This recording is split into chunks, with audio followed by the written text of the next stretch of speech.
Bueno, es un gusto para mí estar con ustedes el día de hoy.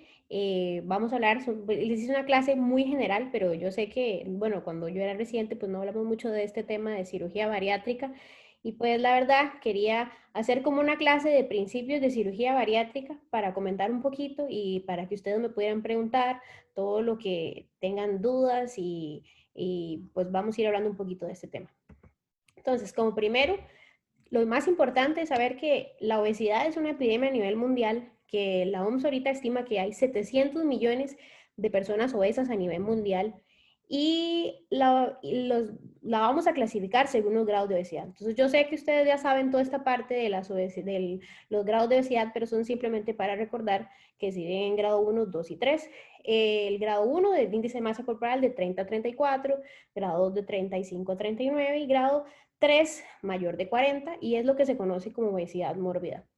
También es muy importante mencionar que la obesidad es la segunda causa de muerte prevenible, la primera es el tabaco, entonces es una de las cosas que tenemos que tomar acción para de mejorar desde el punto de vista que es una causa previsible. Entonces, de las cosas que quería comentarles es en cuáles pacientes, porque uno con mucha frecuencia los vemos en cirugía, pero nunca sabemos cuáles son los pacientes que aplican para elección. Entonces, lo primero que vamos a ver es el rango de edad, van a ser entre los 18 y los 65 años. Esto tiene algunas consideraciones. Menos de 18 años tienen que haber terminado el crecimiento por completo y hay que discutir si el paciente está apto. Entonces se puede considerar más de 65, pues a veces se considera, pero las normas a nivel mundial establecen este rango entre 18 y 65 años. Entonces, teniendo esta edad, ¿cuáles son los pacientes que deben calificar para esto? Van a ser con respecto al índice de masa corporal, van a ser dos categorías. La primera va a ser aquellos pacientes con un índice de masa corporal entre 35 y 39 más una comorbilidad severa. Estas comorbilidades van a estar son las comorbilidades que están asociadas a obesidad, que van a ser estas 6 que yo les puse acá. Diabetes tipo 2, hipertensión, dislipidemia, la apnea del sueño, reflujo gastroesofágico y dolor musculoesquelético. Básicamente, ¿qué se define como una comorbilidad severa de todas estas? O sea, porque muchos pacientes tienen estos, pero ¿qué significa severo? Básicamente que tengan uso continuo de medicamentos, en el caso de las que tienen medicamentos, y en el caso de la apnea del sueño, que está presente en un 70% de todos los pacientes con obesidad, y en un 40% de ellos va a ser severa, va a ser los pacientes que ocupan presión positiva continua durante las horas del sueño.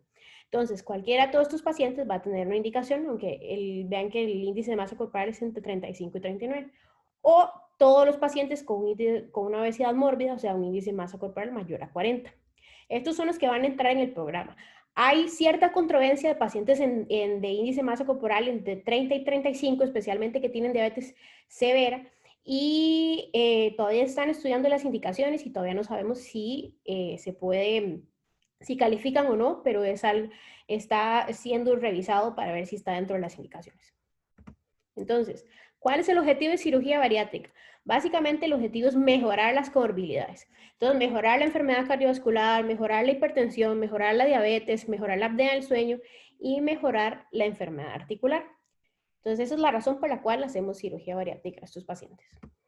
Entonces, muy importante, pues ya tenemos el paciente que ya sabemos cuál es el que califica y ahora lo que vamos a ver es cuáles son los requisitos que tiene que cumplir el paciente para estar en un programa de cirugía bariátrica. Entonces, son estos cinco cosas que les puse ahí. Básicamente, la primera es que tiene que tener un control nutricional, que el paciente tiene que tener la posibilidad de adaptarse a una dieta que vaya a ser muy similar a la dieta que va a tener, bueno, para ir perdiendo peso y educarse para la dieta que le va a tocar después de la cirugía, que evidentemente vamos a ver, dependiendo de la cirugía, va a tener que comer menos y va a tener que ajustarse. Entonces va a requerir un visto bueno de nutrición para probar que el paciente se apega al plan nutricional.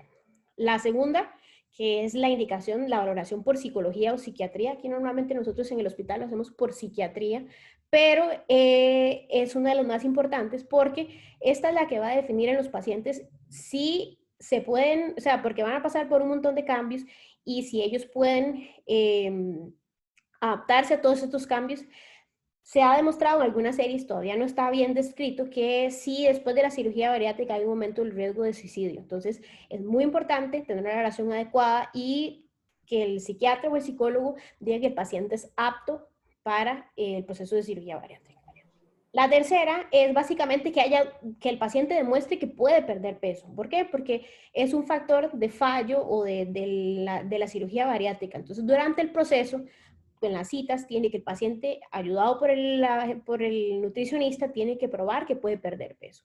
La segunda es que todo paciente más de 40 años tiene que tener una endoscopía. O en general, nosotros todos los pacientes les mandamos endoscopía.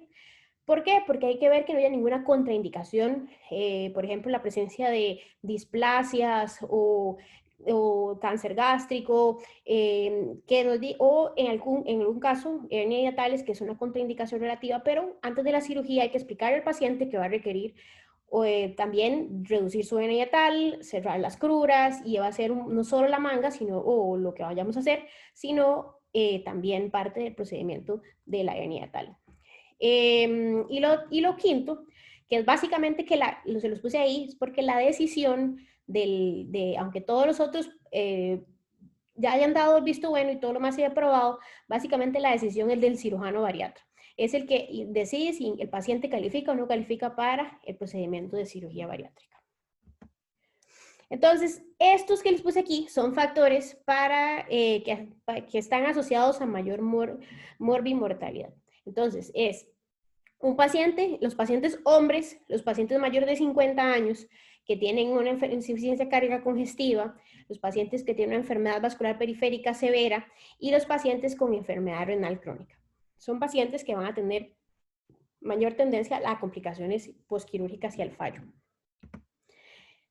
Entonces, factores asociados que también les quise decir acerca del fallo en la pérdida de peso postquirúrgica. Entonces, va a ser cosas que vamos a tener antes cuando recibimos al paciente, que van a ser predictores de fallo.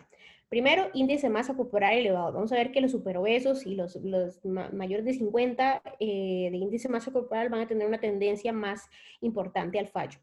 La poca pérdida de peso prequirúrgico, eso habla del compromiso del paciente y esa parte pues también va a ser muy importante, pues si el paciente no pierde peso y empieza a aumentar de peso durante el proceso, durante las valoraciones, es un factor de riesgo para que la cirugía, por así decirlo, falle.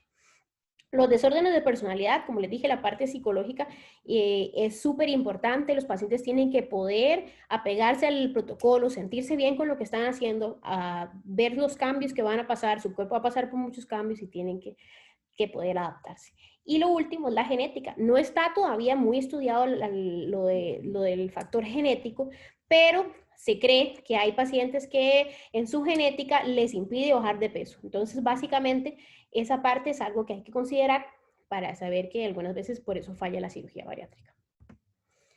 Vamos a hablar sobre tipos de cirugía bariátrica, que esto es básicamente cuáles son los mecanismos por los cuales, digamos, la cirugía bariátrica va a funcionar. Básicamente son dos. El primero que vamos a hablar es de la cirugía malabsortiva, que es la cirugía que se basa en valga la redundancia, la mala absorción de los nutrientes. En esta categoría van a haber dos principales. Esa última que les puse es básicamente para que la conozcan y la olviden, pero básicamente es la derivación biliopancreática. La derivación biliopancreática tiene una modificación que es el switch duodenal. Básicamente, no sé si lo ven aquí este primer dibujo corresponde a derivación biliopancreática. Y básicamente es un pouch del estómago, que ahorita vamos a hablar específico cada uno. Y en este caso hay que hacer una antrectomía y quitar el píloro para después hacer un bypass, que en el caso de la cirugía malabsortiva van a ser a nivel de ilion. Entonces, esta parte vamos a hacer después un bypass en YDRU y es ahí donde va a producir en el asa común, donde ya es la porción donde vamos a tener la absorción de nutrientes que va a ser menor. En el caso del switch duodenal, básicamente, hay que hacer una manga, o sea, una gastrectomía vertical, después, pero se conserva el píloro. Entonces, básicamente lo que hay que hacer es una anastomosis del asa del yeyuno, donde lo vamos a hacer la resección, hacia el duodeno en la primera porción, y después de eso, hacer una anastomosis igual a ilion distal. El bypass y yeyuno ileal es nada más, como les dije, para que sepan que en algún momento existió, que es parte de esta categoría, pero esto ya no es un procedimiento que hacemos. Y la otra parte es la cirugía restrictiva.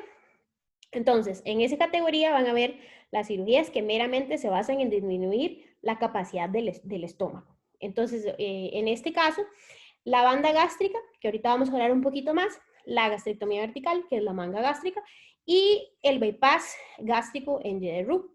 Entonces, vamos, ahora quiero, más adelante vamos a ir hablando de cada uno de ellos, pero por el momento vamos a ir hablando más de generalidades. Entonces, ¿cuál es la tendencia a través de los años? Estos son diferentes países, cada línea corresponde a un país diferente, pero lo que quería ver es la que ustedes vieran la tendencia con respecto a los años. Entonces, la banda gástrica, vean que en el 2008 hasta hay países que 50% de todos los procedimientos eran bandas gástricas. Y conforme han pasado el tiempo, hay una disminución importante. Ya más adelante vamos a ver por qué ya no se usa o es muy raro ver una manga gástrica. El bypass en YDRU es uno de los procedimientos más frecuentes y en realidad siempre ha mantenido como la porción de los pacientes de la porción de los pacientes se sigue haciendo en un número parecido. Y la última es la manga, que lo que quiero ver es que con respecto al 2008, que es este estudio, ha ido aumentando y cada vez es mucho más frecuente tener una manga gástrica, hacer una manga gástrica como procedimiento de cirugía bariátrica. Entonces, aquí vamos a ir hablando de cada uno de todos estos procedimientos. Básicamente les voy a dar las generalidades para que ustedes sepan más o menos con respecto a lo que tienen, por qué hacemos esto, cuáles son los pros, cuáles son los contras, y vamos a ir de una por una. Entonces, lo primero que vamos a hablar es del bypass gástrico. Y dentro de las generalidades, uno de los procedimientos, es uno de los procedimientos más frecuentes, como les dije antes, ha estado siempre uno del top 2 de los procedimientos que se hacen para cirugía bariátrica. El objetivo, bueno, es que el pouch gástrico es muy pequeño y la anastomosis que se realiza también muy, muy pequeña. Entonces, en esto, el paciente va a restringir la ingesta calórica porque no hay espacio. Por esa parte, es restrictivo. Y en el canal común, ocurre la digestión y va a ser igual por los ácidos gástricos, por la pepsina, por el factor intrínseco, las enzimas pancreáticas y la bilis. Uy, no sé por qué no se quiere pasar.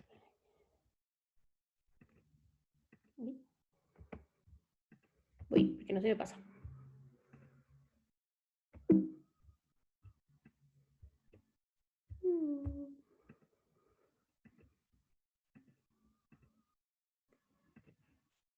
Ya, ahora sí.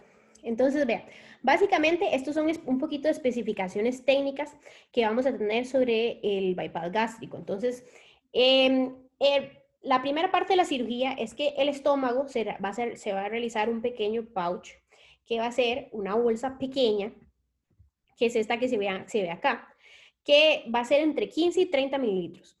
Después de eso, vamos a proceder a seccionar el intestino de entre los 30 y los 75 centímetros del ligamento de Treitz, y esa va a ser la parte para formar la YDRU. Entonces, una vez que tenemos eso, el asa alimentaria del yeyuno, que va a ser esta que viene acá, se va a anastomosar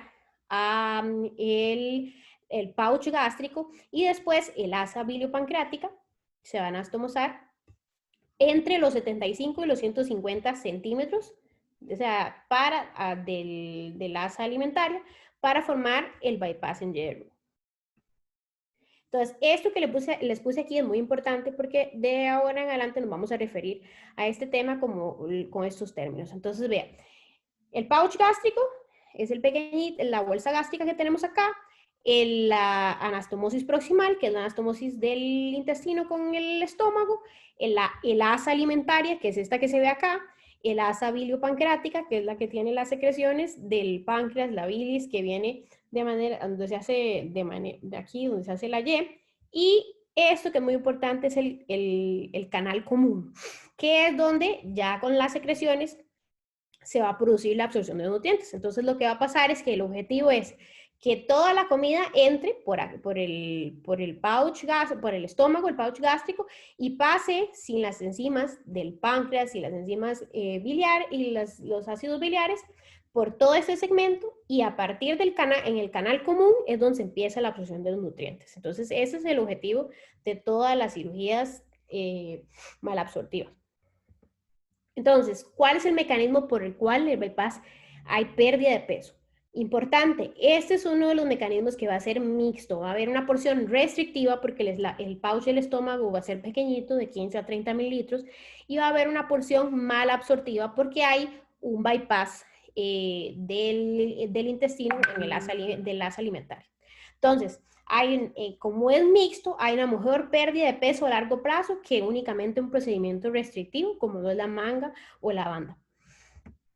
Entonces, consideraciones anatómicas que nos ayudan a perder peso. Primero, que la gastroionoanastomosis, como dijimos, va a ser pequeña y va a producir en el paciente un efecto de como un dumping. Básicamente es que va a producir mareo, náusea, diaforesis, dolor abdominal o diarrea cuando el paciente ingiere comida alta en azúcares. Entonces, básicamente, el paciente, al ver que se siente mal cuando tiene estos síntomas, va a evitar ingerir estas comidas y por lo tanto, al final va a haber una pérdida de peso, que ese es el objetivo. Y la otra opción es la longitud de la Y de Roux. Básicamente, hay que tener un balance entre la reducción del peso y la mala absorción. ¿Por qué? Porque una Y de Roux más larga va a producir más mala absorción, porque va a haber, o sea, todo el intestino excluido, no va a tener, o sea, no va a haber las sales biliares y las enzimas pancreáticas que ayuden a la digestión, a la absorción de los nutrientes. Y una longitud de la longitud de la asa bilopancreática es la que determina, entonces, en general, la pérdida de peso. Después hay una tercera parte por la cual uno pierde peso con el bypass gástrico y es la parte hormonal. Entonces, como todos se acuerdan de fisiología y demás, existe la hormona que es la relina, que se secreta en el estómago y en el duodeno, que lo que hace es estimular el hambre, que es orexigénica. Entonces, como en el bypass gástrico se produce en el estómago y en la curvatura mayor y demás, cuando uno reseca el pouch gástrico muy pequeño, en general tiende a disminuir. Entonces, disminuye el hambre. Y después, también por el péptido glucagon-like 1 y la colecistoquinina, que se ha demostrado que en el bypass aumentan y lo que van a producir es anorexia. Entonces vamos a tener dos mecanismos hormonales. Uno que disminuye el hambre y otro que, o sea, lo que produce que los pacientes no tengan ganas de comer. Entonces, hay una parte muy importante que les quiero explicar, que es el término del exceso de peso.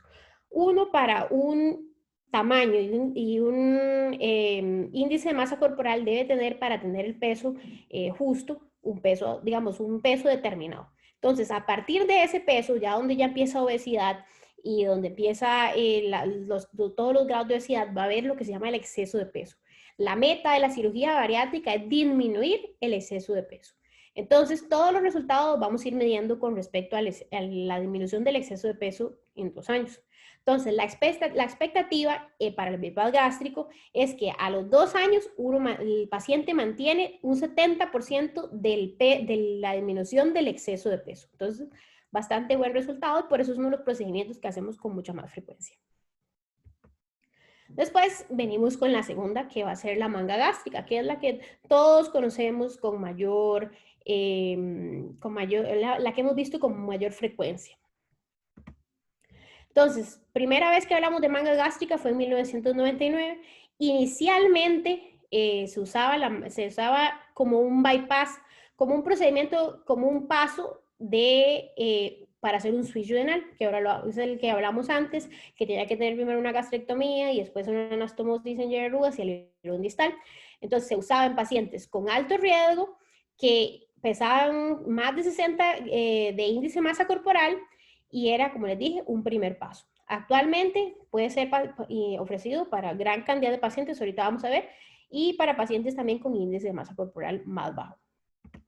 Entonces, ¿cuáles son las indicaciones? Bueno, todos los pacientes con obesidad y obesidad mórbida, pacientes que no van a ser candidatos a banda bypass, dependiendo de las cirugías previas y demás, pacientes con enfermedad inflamatoria intestinal, pacientes con trasplante hepático que van a ser llevados a trasplante, los pacientes anticoagulados y los pacientes con antecedentes de úlcera péptica van a ser los pacientes que con más frecuencia van a estar indicados para manga gástrica. Entonces, la manga gástrica va a ser meramente restrictiva, porque el objetivo principal es disminuir el tamaño del estómago para que el paciente vaya a comer menos. Entonces es disminuir al paciente tener un estómago más pequeño, va a disminuir el apetito porque va a tener sensación de estar satisfecho con una ingesta mínima.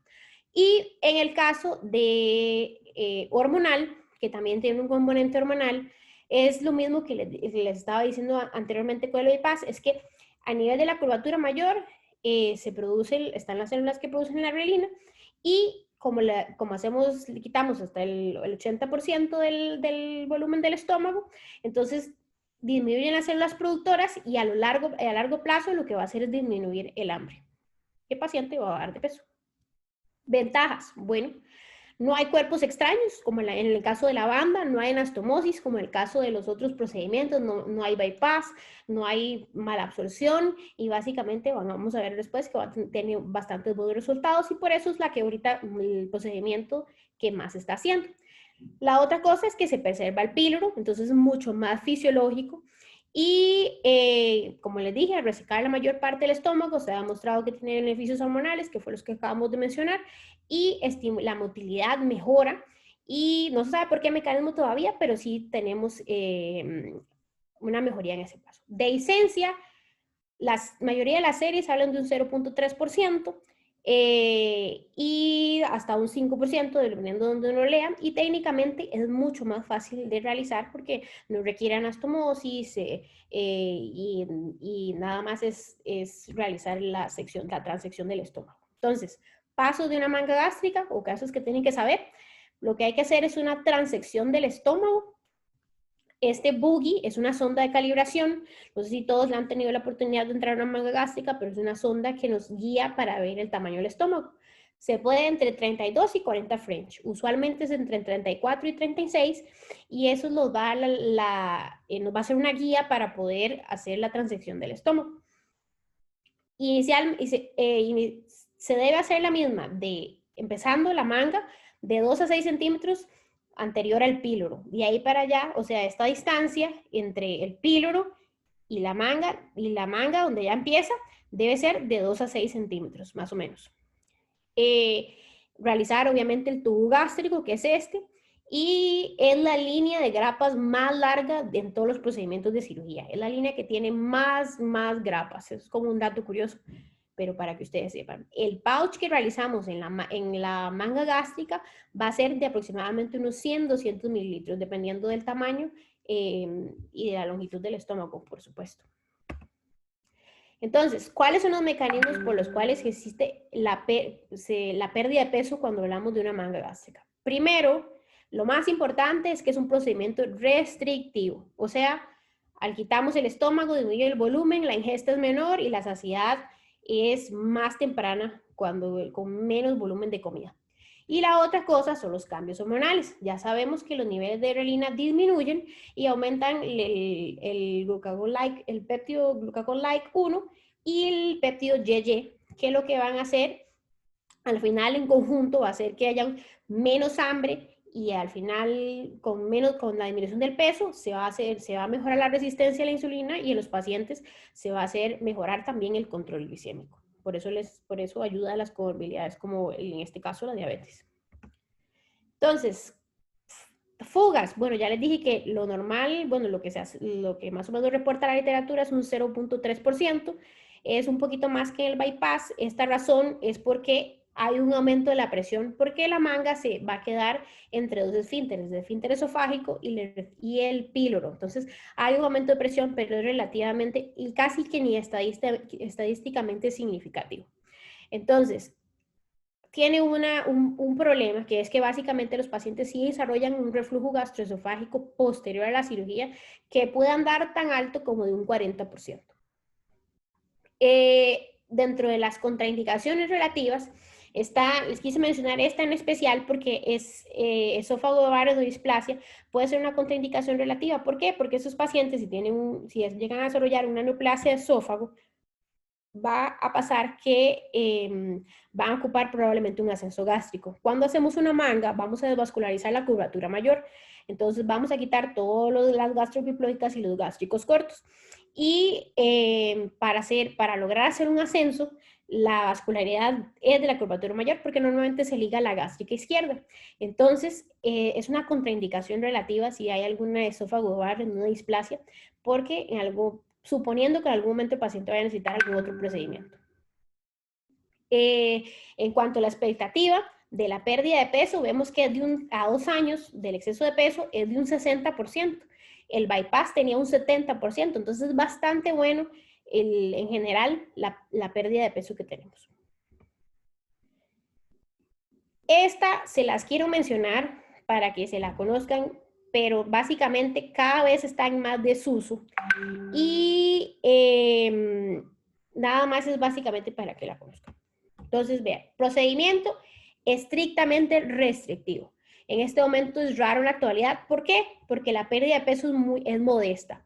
Tiene altos índices de reganancia de peso y comúnmente hay que hacer revisión de la banda porque se desplazó, porque no funciona adecuadamente. Entonces, básicamente es un procedimiento que va a requerir, tiene muchas complicaciones o muy poca beneficio y por eso está cada vez en más desuso. La idea es que se coloca justo por debajo de la unión gastroesofágica la banda y le va a producir saciedad al paciente. O sea que con una taza de comida se va a sentir lleno por 1.5 a 2 horas y entonces el paciente va a comer menos.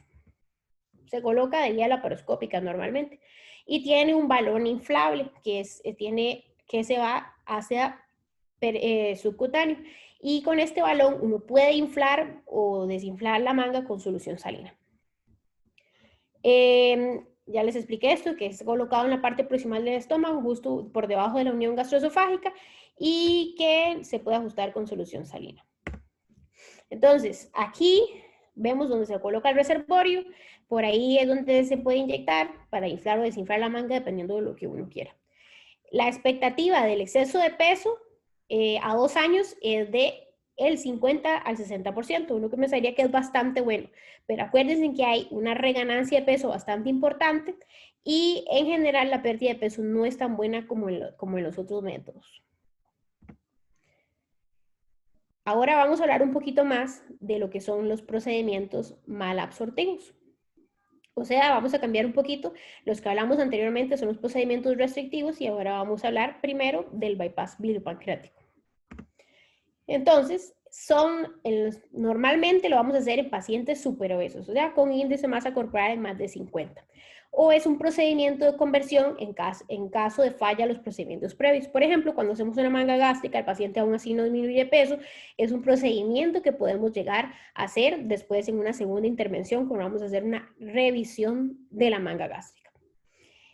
Normalmente es un procedimiento mal absortivo, que se encarga de no absorber ni grasa ni almidones. Entonces el paciente por este mecanismo va a perder peso. Es técnicamente mucho más difícil porque hay que hacer una transección del estómago y del píloro en este caso, y tiene una alta tasa de complicaciones con respecto a los otros procedimientos. Entonces, además de eso, tiene altas tasas en el posquirúrgico de malnutrición proteica, porque tiene una anastomosis muy cerca del algo ileocecal, de anemia, por los nutrientes, diarrea y de úlceras gástricas en el pouch remanente. Entonces, ¿cuáles son los pasos? Vamos a hacer una gastrectomía parcial. En el caso del bypass biliopancreático, vamos a tener una sección del píloro y una sección del antro. Aquí el dibujo dice un poquito más, para formar un pouch más o menos de unos 400 mililitros. Se va a seccionar el intestino delgado a 250, esto es para formar la Y, a 250 centímetros de la válvula ileocecal. Entonces, para tener el asa alimentaria y el asa biliopancreática. El asa alimentaria se va a anastomosar igual al pouch gástrico porque es la que va a traer la comida del estómago hacia distal. Y después el asa biliopancreática, que es esta que vemos acá, se va a unir al asa alimentaria entre los 50 y 60 centímetros, pero de la alva ileocecal. O sea, va a ser ilion. En el caso del bypass iba a ser más proximal, entre los 75 y los 150, pero del TRITES. Entonces esta es la diferencia. Este procedimiento hace un bypass más grande de intestino y por lo tanto un proceso malabsortivo mayor que el bypass gástrico en JRU o cualquiera de los otros procedimientos restrictivos que ya vimos. Una modificación de la derivación biliopancreática es cuando hay un switch duodenal, que básicamente lo primero que hay que hacer es una gastrectomía vertical, acá. Y después de eso, esta conserva el píloro y hay una sección en la primera porción del duodeno. Y lo que se va a hacer es una anastomosis del asa alimentaria hacia el duodeno. Igual, la anastomosis de la Y para formar el canal común va a estar a los 75 centímetros más o menos de la válvula ileocecal. O sea, estos dos procedimientos mal absortivos van a ser hacia ilion distal. Entonces, tiene una menor tasa de complicaciones el switch duodenal que la derivación biliopancreática pura, menos úlceras de anastomosis y menos diarrea que en comparación con la derivación biliopancreática sin switch duodenal.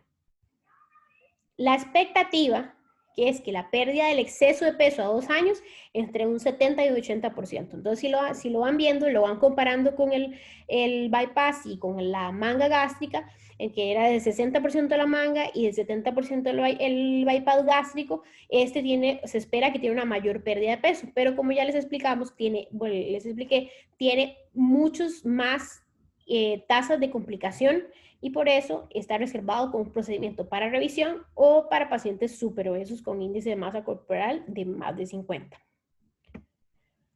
Mecanismo de la pérdida de peso, como les dije, restrictivo, porque hay que hacer una gastrectomía vertical, malabsortivo, porque hay que hacer el bypass hacia el ilion, y además de eso tiene un mecanismo hormonal. ¿Por qué? Porque se conoce que tiene una supresión de la relina y entonces al final produce un efecto donde hay menos hambre.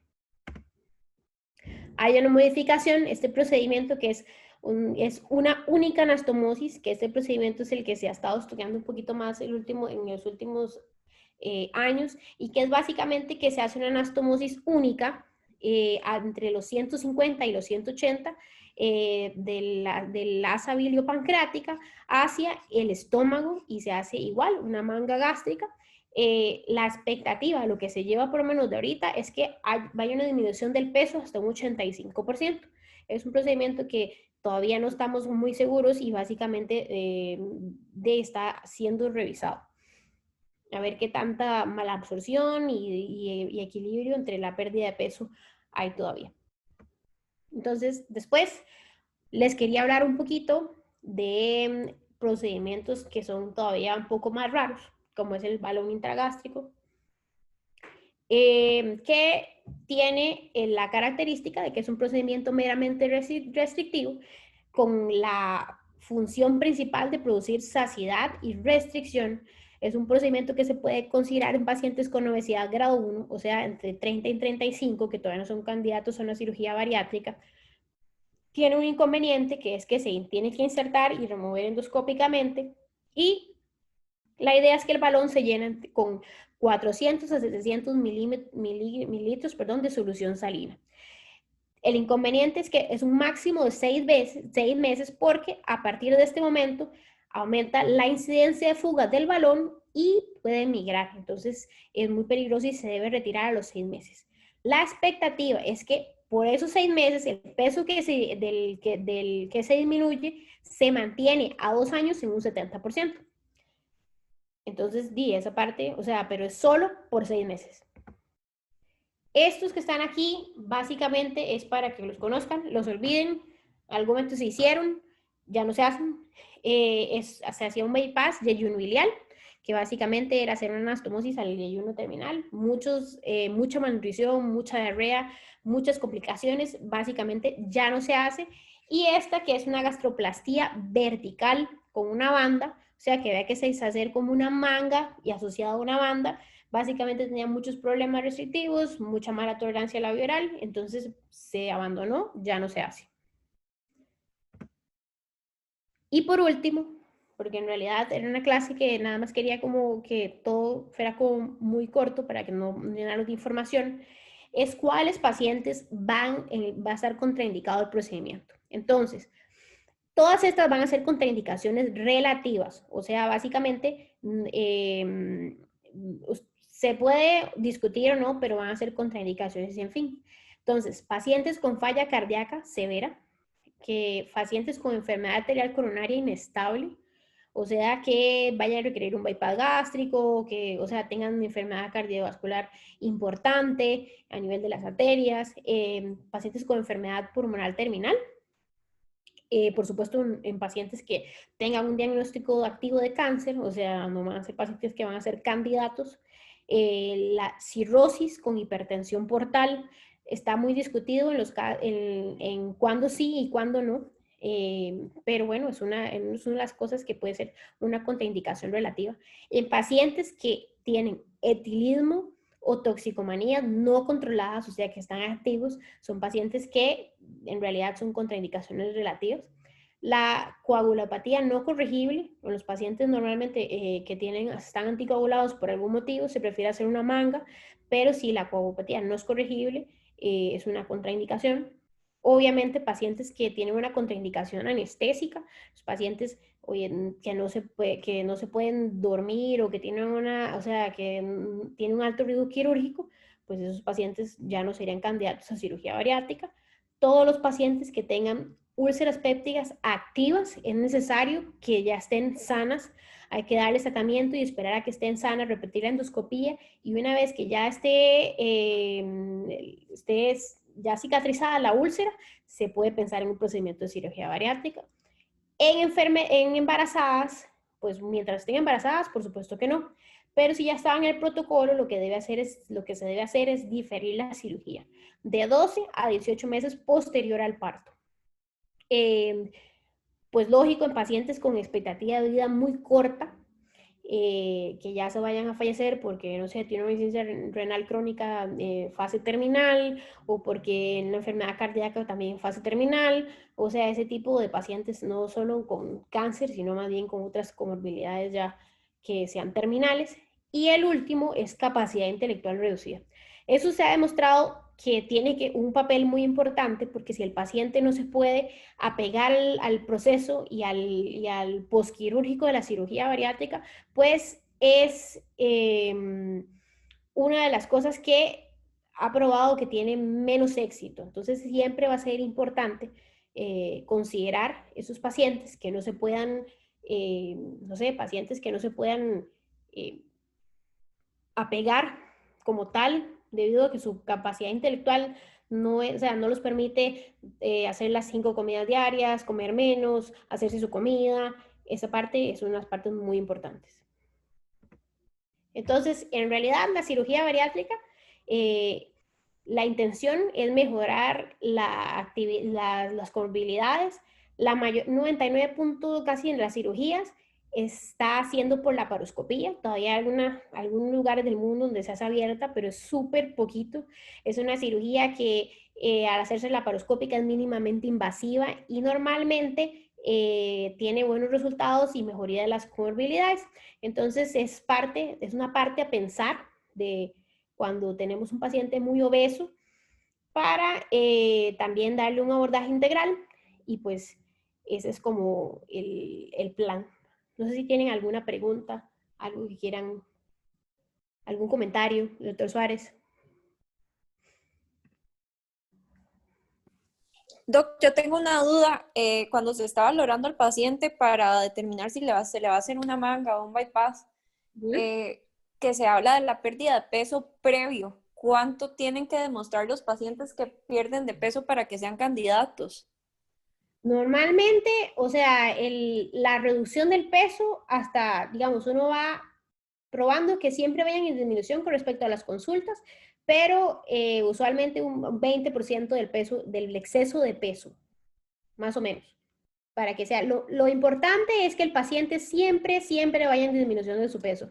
O sea, cuando uno tiene pacientes en la consulta con mucha frecuencia, va a haber una fluctuación del peso y va a haber, son pacientes sumamente difíciles, son pacientes que requieren mucha motivación, son pacientes que no quieren hacer actividad física, que no, que les cuesta mucho pegarse al plan de nutrición. Entonces, básicamente lo que uno tiene que tener es una disminución de peso. Más o menos con un 20% ya uno podría empezar ya en hacer la cirugía.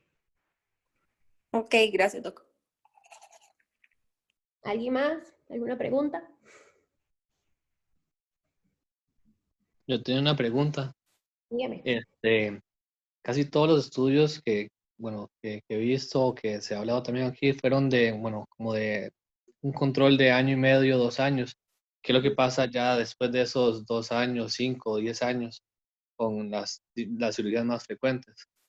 Digamos, algunas veces ya después de los 5 años uno esperaría que algunos pacientes puedan llegar a ganar o sea, a ganar peso otra vez. Los factores son sumamente importantes, como le dije, paciente que inicialmente no puede disminuir de peso, probablemente va a fallar en el posoperatorio.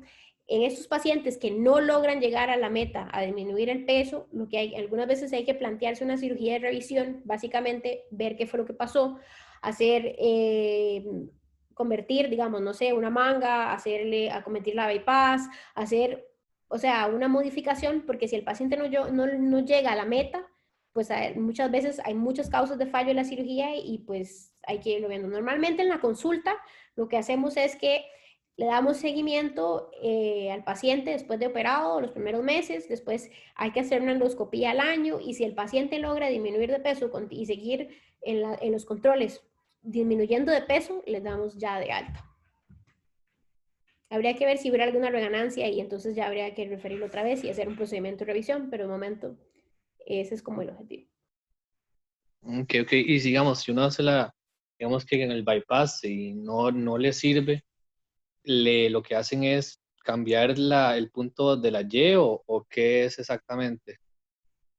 Pues eso sí es una pregunta un poco más compleja porque la mayoría de las veces lo que uno hace es hacer la mayoría de las veces el procedimiento inicial siempre va a ser como una manga. Con el bypass uno esperaría que con el procedimiento malabsortivo se corrigiera la pérdida de peso por él. Ahora sí ya hubiese una pérdida de peso porque ya es mixto, o sea, ya vas a tener restrictivo, no solo como la manga, sino vas a tener bypass. Habría que pensar en alguno de los otros procedimientos que sí tienen mucho más riesgo, exacto, como un switch duodenal, una dirección bilipancreática, hacer una anastomosis, hacer el bypass un poco más largo, pero en realidad uno espera que con solo tener, o sea, transformar, lo usual es transformar la manga al bypass, digamos, por así decirlo. Ok, ok, gracias. Un pequeño comentario, doctora Salazar. Primero felicitarla, buenísima la revisión, buenísima la revisión, me parece. Quería comentar ahí en un par de cosas.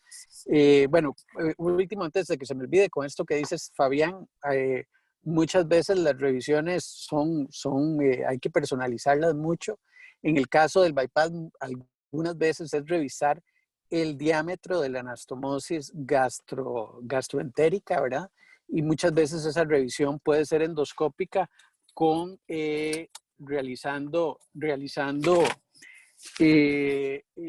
bueno, ahora hay posibilidades de hacer sutura endoscópica de la anastomosis y de esa manera reducir el diámetro y teóricamente mejorar la restricción en algunos pacientes que teóricamente la han perdido o inclusive disminuir la capacidad del pouch. Eso podría ser una opción en el sentido de revisión de bypass. Sin embargo, la revisión de bypass es muy difícil y también involucra aumentar la mala absorción, ¿verdad? Aumentando el tamaño de la asa biliopancreática. La otra cosa muy importante es que a nivel de la cirugía bariátrica es las expectativas.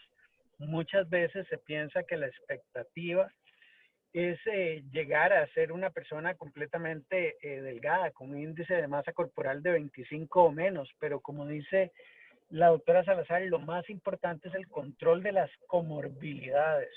Y muchas veces, si el paciente logra controlar todas las comorbilidades y sigue con sobrepeso, la cirugía fue un éxito. Al contrario, si el paciente logró perder todo el peso y sigue con comorbilidades, tal vez no hubo un buen resultado, ¿verdad? Entonces, muchas veces la gente piensa que es una cirugía estética y lo que hay es que perder un montón de peso, y en realidad es el control de comorbilidades. Desde el punto de vista de cuando se pierde todo el peso, al final usualmente hay una reganancia, como dice la doctora, usualmente entre un 10 a un 20% del peso que se ha perdido. Sin embargo, la mayoría de gente considera que si se logra perder el 50% del exceso de peso y mantenerlo a largo plazo, el resultado es bastante adecuado si hay control de las comorbilidades únicamente. Pero de verdad una excelente revisión y felicitar a la doctora Salazar. Muchas gracias, doctor. ¿Alguien más tiene algún comentario?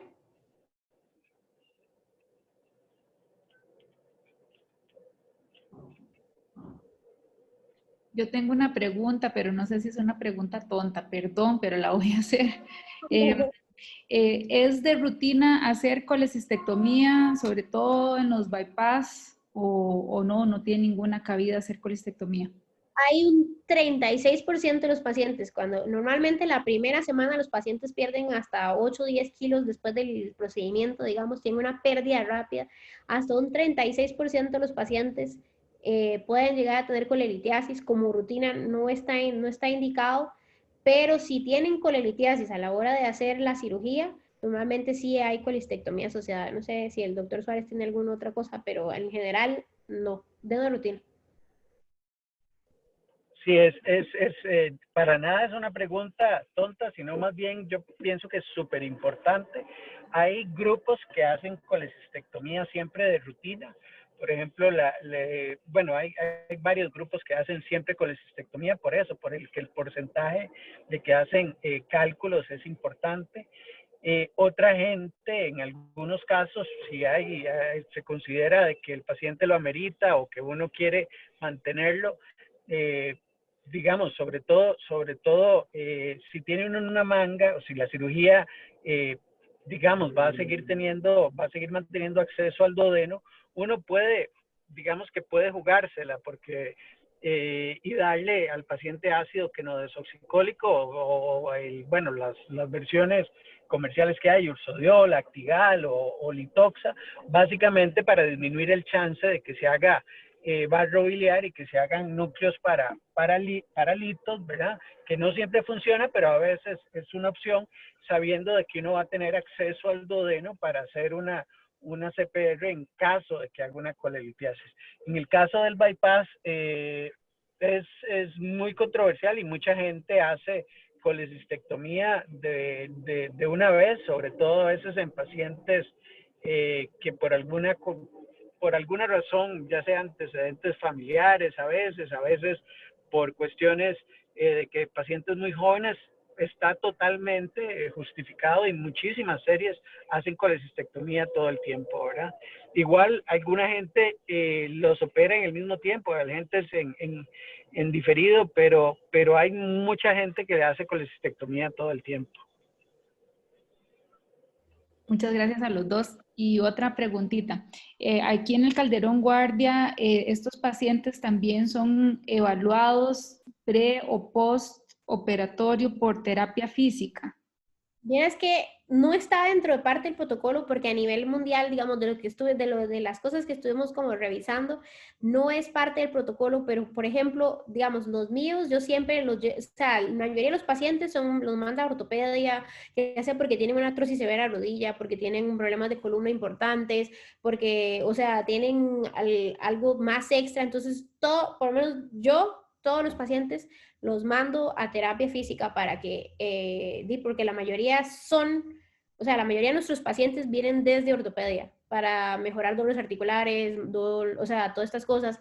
No es parte del protocolo escrito, pero sí es una parte importante porque los pacientes no están acostumbrados a hacer terapia física. La mayoría le dice a uno, no, es que me duele la rodilla, entonces no puedo hacer ejercicio. Entonces yo, por lo menos yo, como regla general, casi que todos los mando a terapia física. Muchas gracias. ¿Alguien tiene alguna otra pregunta?